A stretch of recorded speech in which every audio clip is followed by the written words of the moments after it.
He maketh me to lie down in green pastures. He leadeth me beside the still waters. He restoreth my soul. He leadeth me in the paths of righteousness for his name's sake. Yea, though I walk through the valley of the shadow of death, I will fear no evil, for thou art with me. Thy rod and thy staff, they comfort me. Thou preparest a table before me in the presence of mine enemies. Thou anointest my head with oil, my cup runneth over.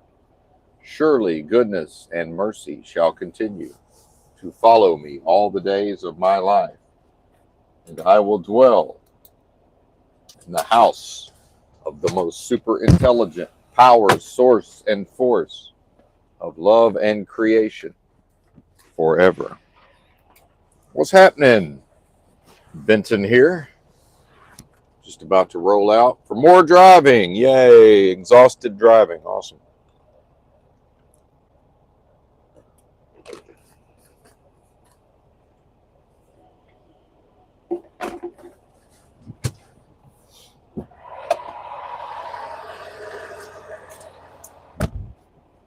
Good things. Good thing it's all blessings.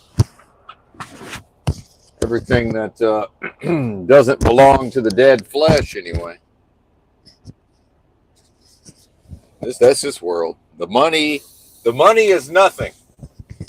The flesh is nothing. It's all nothing. Oh, you sound like a nihilist. You sound like a nihilist. Well, show me the meaning, if you would.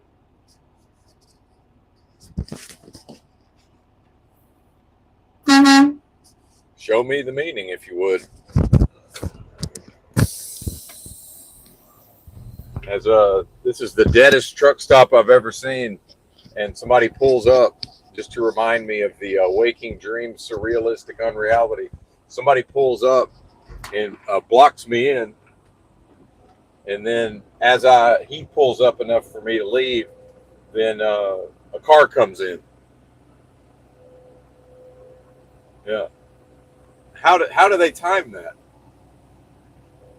I'm parked in the reserve spots, solely based on I paid ahead of time because I wasn't going to risk getting here and not having a spot.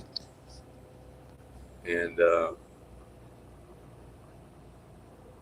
turns out it's all paid parking anyway, so it made no difference. But what even is that? It's not real, man. Like, nobody's pulling in here and parking right now. Actually, now that I think about it, he waited around. He was parked over by the shop. I thought he was maybe getting his truck right. And like the moment I'm going to go put the truck into gear to start driving, here he is pulling up sideways, long ways in front of me. Really? What is this? And I get around him, and now here comes a car at 35 miles an hour through the parking lot. Holiday weekend. Dead as a doornail out here. You can't make this up, man. You couldn't make this up. And again, to accept the expected. I expected, but it's funny because even accepting it and expecting it, I think that is the undiagnosed fake autism and the neurodivergence that just, it has to say something. It has to interact with it. It has to say, what is this, man?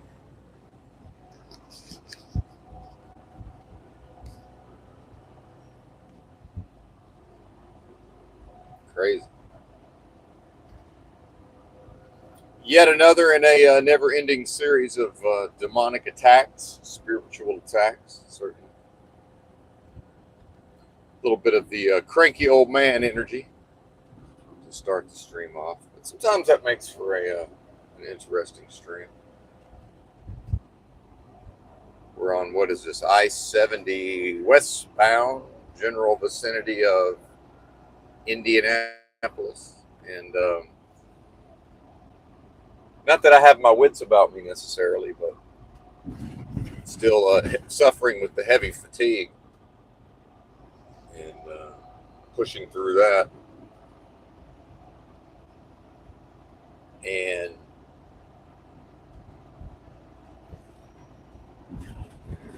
finally realized I don't have the hours on my 70-hour clock to even do what the company's asking me to do.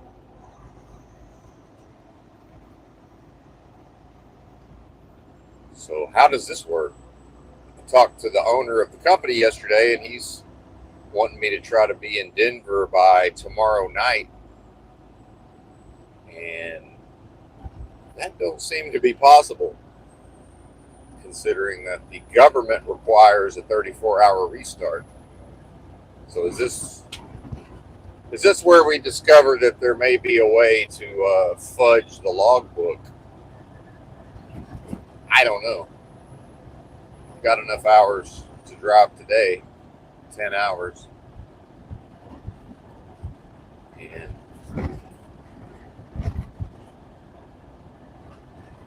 the logs indicate that I don't get any recap hours tomorrow. So, interesting times, to be sure.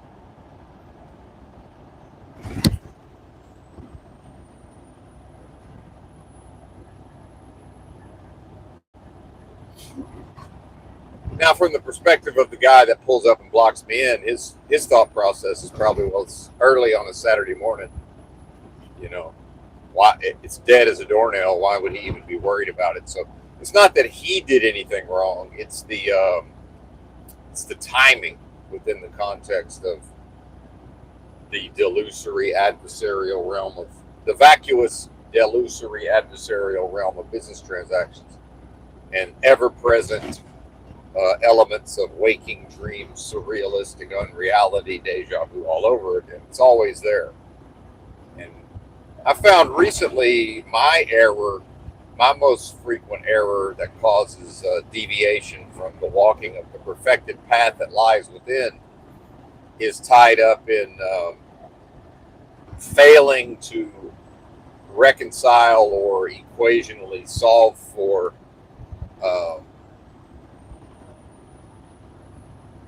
the unreality or the surrealism, the waking dream aspect. And it's a good reminder, it actually, setting aside the annoyance, and it's actually not annoyance. What it is as Benton goes even further into healing and clearing and restoring, the internal space from the damages and the resentments and the, dare I say, traumas of the past. Anything that's left, that old, stagnated, low-level energies, which in my experience, the only way to clear them, right, and heal and clear is the only way out is through, meaning they must be experienced as they leave. So probably that was some stagnated annoyance and resentment that said, oh, wait a minute, here's our chance to take the exit. All right. So it went ahead and got out of Dodge.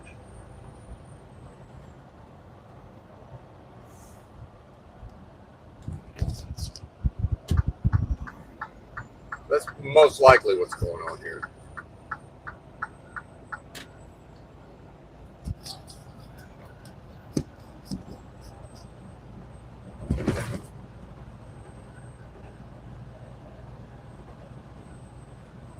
And, as far as this all belongs to the dead flesh, I made that note on my phone. At the same time, I made a note that said the money is nothing. And it is. It's nothing. And I understand that I have a psychological relationship to money, and each of us does individually. And but what does it really do? If you look at money and what it does, it's further perpetuates death. How is that any different than the flesh? A facilitation of a process of death. Right? Isn't that what money is? And so the idea of serving, an individual serving either air quotes so-called God or money, mammon, well, is that not an acknowledgement of, the walking of one of two paths, one in the service of and acknowledgement of the spirit of what I am, life itself, or an all potential for life, which must contain the potential for, it must contain the antithesis of that idea, right? Death. There is no death. Well, okay, that's fine. What do you mean? Benton sounds like a nihilist. He sounds like a solipsist, whatever. It's like, yeah, okay, but I'm talking in a context. So let's go ahead and, pretty please with sugar on top. Can the accuser, go through the entire explanation of described meaning in the context of outside of the individual, because that's where the discussion of external society begins, and family, community, county, state. See, now we're already into government, nation, right? And pretty quickly, business and business transacting is going to rear its ugly head. And pretty soon people are on about, employment to earn money to sustain oneself and to further, air quotes, contribute to society. But then again, what is society? What functions does it perform in service of what? And, is that even something worthy of serving? Because to serve society will be to serve one of those two masters, either air quotes so-called God or money or mammon, business transacting, and never both. And I believe that to be one of the major keys of the story of Jesus Christ from the Bible. A man who, as much as people love to say he was a carpenter, well, not after baptism he wasn't. Did not work a job, did not accrue tax liability, did not handle money. So, and then I've got Mike Andes, the little fella, content creator, Augusta National Lawn Care, I think it's called, or Augusta Lawn Care.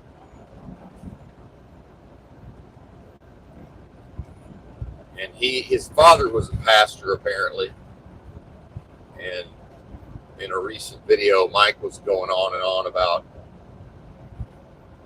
in the context of a video he made, basically saying you have to get rich, more or less. Like, yeah, you might not want to fire these people. You might not want to do something that seems bad or confrontational or harmful, but he's basically saying if the business owner doesn't become as prosperous as possible, well, they're not any good to their community. And he's saying it in a Christian context without actually invoking, the Bible directly, but it's certainly a form of prosperity preaching. And, he's trying to do it in a way that's non-denominational and, secular, but it's still Christian-based prosperity preaching. And it's very easy to use the Bible and say, well, according to the teachings of Christ, like what you're saying here doesn't actually hold any water there, Mike. But not to directly attack him. And I don't want to go off on a tangent just yet. So, and this is where the defenders of the indefensible system quickly prove themselves to only have mockery and ridicule in their tool bag, because in my example of having been accused of nihilism or the philosophy of solipsism, it's like, okay, well, let's talk about it. Let's go through together. We can go through the entirety of society and the idea of contributing and employment and the money system and who is served and what is served and, We can get into all of the various spheres of the system, including religion, which is man-made and therefore demonic. We can address all of this, and I am confident, Benton is confident in his ability to negate or invalidate, because these forms invalidate themselves. Why? Because they're dead. They can't live. See, employment can't be a living thing. It can be animated and have life seemingly breathed into it so that it can exist at a level of death warmed over, animated death, zombie, like a zombie. It's never alive. The money supply can't ever be alive, right? So now back to the philosophy of solipsism. From my perspective, I can't confirm that anything here other than my own experience within myself is alive. And someone would say, well, how can you confirm that? Because I know. However, I don't know that other beings are, quote, alive. I don't know that the animals are alive. I don't know that the trees are alive. That's a matter of faith or belief. Where's the proof? Science can show many, many things. Who cares? How does science reconcile for waking dreams to realistic unreality, deja vu all over again? Does it solve for that mathematically equation? Perhaps it claims to, don't know, don't care. Right? Can science create a living thing? Well, certainly it will probably claim to at some point if it hasn't already. Then we get into questions of what is life. Well, I know it when I see it. Or do I? See, that's the thing. Do I know it when I see it? No. Do I know it when I experience it? Yes. Where? Within me. Inside of me. Same with meaning. See? Same with meaning. Yeah, absolutely. As long as it's within the sphere of my direct experience. When that experience happens to me in the parking lot of the truck stop, and now I think about somebody parked nearby who I may have awakened with the air horn, but in my carelessness, perhaps regrettably, or maybe they needed to wake up and do something, and maybe their alarm didn't go off, or they didn't realize they were in do not disturb on their phone, or just that many things that could thwart them being awakened. We don't know. See, is that a good thing or a bad thing? So that's where common sense goes out the window, this idea of common sense, or, oh, it's common sense. But it can never be common sense what effect that air horn may or may not have. Is there even somebody in that truck? Maybe they parked there, paid for parking, and, somebody picked them up and they're having their holiday. Like, I don't even know if they're in there. Oh, but, they say, oh, it's common sense, this, that, and the third. Like, absolutely not. So, again, the spiritual war is this realm that makes an enemy of what I am, is set about through various, perpetually operating systems to have the being, in this case Benton, treat blessing as if it were a curse. And what Benton is seeing is that, going back yet again to truck driving,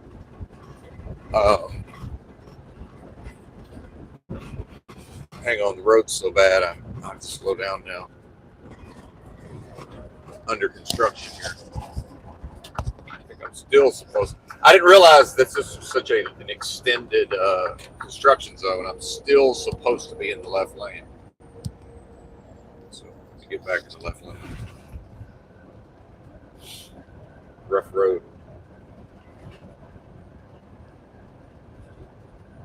And what we're seeing is that the system is now going to say, okay, he keeps going back to this thing, and the major purpose is money, and then the ancillary function is a place to live in the truck.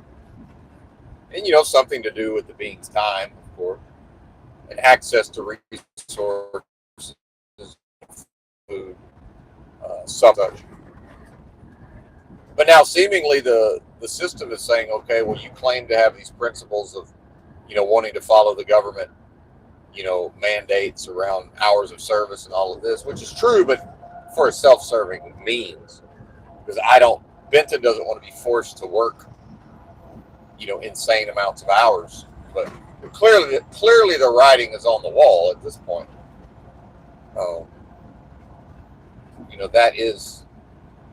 That's what it is at this point. The people who are going to have these jobs, as the economics continue to tighten and people continue to seek an income and how to make ends meet, somebody, if this company feels like they can get away with running outside of the regulations, they will be able to find somebody who's willing to do that. Now, whether or not that's me, well, it's likely to be me if I'm willing to breathe life into these systems of death in the first place. Why wouldn't I then go along with doing it in certain ways that are outside of the so-called rules? And in fact, realistically, other than my own desire to have proper rest and something of a quality of life, it's also the undiagnosed fake autism neurodivergence. Having been instructed and understanding to do the job in a specific way based on federally mandated hours of service, that becomes a desire. That's a desire of the dead flesh. Because the autism, that's as dead as anything else. That's, again, that belongs to the dead flesh like everything else here. Anything that can trace its origins to this dead world is dead by definition. That's just how it works. So if Nietzsche supposedly talked about God as dead, well, isn't that what that means? Because is not man's God a God of this world, meaning a God of man's own creation and projection, therefore would have to be dead, has to be dead, can't be alive. See how it works? Has to be dead by definition. That's that's fairly basic philosophy in my mind. Correct philosophy is the absence of incorrect philosophy. So why is Benton's autistic ass and his probably double-digit IQ able to figure these things out? Well, it's the spirit of what I am. It's the super intelligence of what I am, and my ability, Benton's ability as a performer to tap into that and to then bring it forth. And if there are other individuated beings, possessed of Nancy Pelosi's MS-13 spark of divinity, this little light of mine, I'm going to let it shine, then if they, by means of entertainment on YouTube, hear me talking about certain philosophical matters and other matters, and a seed is planted and it germinates and grows within them, well, did Benton do that? Or is that the spirit of what I am? And which may in fact be the same as the spirit of what they are.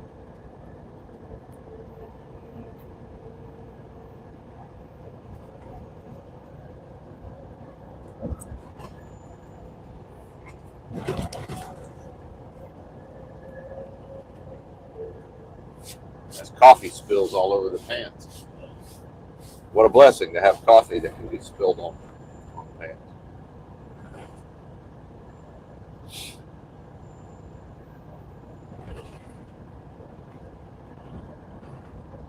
So now when we're back to the idea of accepting the expected spiritual attacks, and again, to line it up with the Christ story, this is something of a crucifixion. To leave this job, in early December, well, hell, who even knows when I'll get there? I don't fucking know. Whenever I make it to the Chicago area and manage to move out of this truck into a motel just long enough to